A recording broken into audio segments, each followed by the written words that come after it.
तो गणेश जी के अगर हम एक एक अंग को देखें, वो हमें सही जीवन जीने का तरीका और ज्ञान को अपने जीवन में कैसे लाना है उसकी धारणा सिखाता है।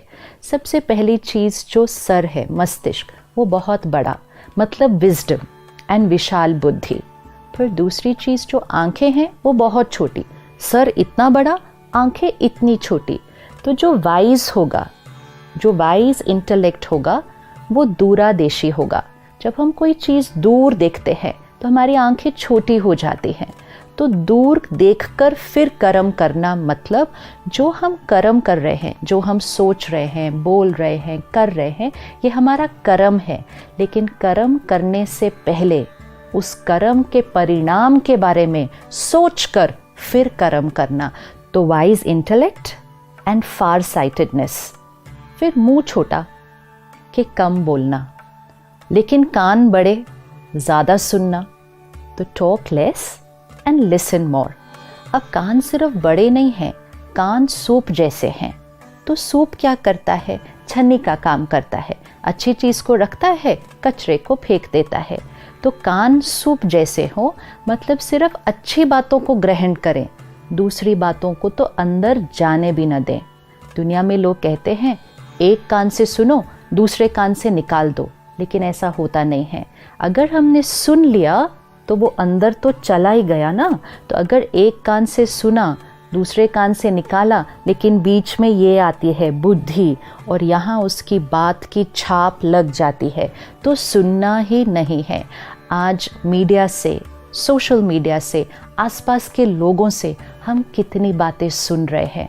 सुनते ही जाते, सुनते ही जाते, सुनते ही जाते, message after message after message सुनते ही जा रहे हैं, अंदर लेते ही जा रहे हैं। अगर हम इतना कुछ अंदर ले लेंगे और जिसकी क्वालिटी भी अच्छी नहीं है, तो हमारी स्थिति कैसी हो जाएगी। तो हमेशा कान सूप जैसे सिर्फ प्योर कंटेंट, अच्छी बातें, लोगों की विशेषताएं, सिर्फ उनको ही सुनना है और अंदर लेना है। फिर गणेश जी के 2 दांत हैं, लेकिन एक टूटा हुआ दिखाते हैं। एक दंत, वन टस्क इज ब्रोकन। इसका क्या मीनिंग है? एक दंत क्यों कहा जाता है? हमारे जीवन में ड्युअलिटी है, मेल फीमेल, रिलीजन, हिंदू, मुस्लिम, क्रिश्चियन, ड्युअलिटी। एज बेसिस पे, रिलीजन बेसिस पे, जेंडर बेसिस पे, कास्ट बेसिस पे, प्रोफेशन बेसिस पे, सीनियोरिटी, कौन बड़ा है, कौन छोटा है। जहाँ बॉडी कॉन्शियस होंगे, जहाँ ईगो होगा, वहाँ ड्युअलिटी होगी। परमात्मा आकर जब ज्ञान देते हैं तो सबसे पहली बात क्या सिखाते हैं? मैं आत्मा, तुम आत्मा, सारी ड्युअलिटी खत्म। वन वर्ल्ड, वन फैमिली, एक। ये जो ड्युअलिटी है, ये सिर्फ सोल कॉन्शियसनेस से ख़त्म होती है। तो जब वो विजडम जीवन में आ जाए तो ड्युअलिटी ख़त्म, इसलिए एक दंत, 2 नहीं। फिर गणेश जी की सूंड दिखाते हैं। सूंड की क्या विशेषता है कि वो एक पेड़ को भी उखाड़ लेता है, लेकिन एक बच्चे को भी बहुत प्यार से उठा लेता है। वो ही सूंड से पेड़ भी उखाड़ा, वो ही सूंड से बच्चे को भी उठाया। विच मीन्स आत्मा जो वाइज बन जाएगी, जिसके अंदर स्पिरिचुअलिटी धारण हो जाएगी, जो सोल कॉन्शियस हो जाएगी, वो बहुत सॉफ्ट भी होगी, बहुत लविंग भी होगी, लेकिन बहुत पावरफुल भी होगी। कई बार हमारे अंदर एक भ्रांति आती है कि स्पिरिचुअलिटी मतलब हम बहुत वीक हो जाएंगे, पॉजिटिविटी मतलब दुनिया हम पर ट्रैम्पल करके आगे बढ़ जाएगी। अगर हम बहुत सीधे होंगे, सादे होंगे, तो लोग हमें धोखा दे देंगे। But that's not true. Spirituality means the perfect balance of soft but powerful, love and law. ये दोनों का बैलेंस वो सूंड दिखाता है।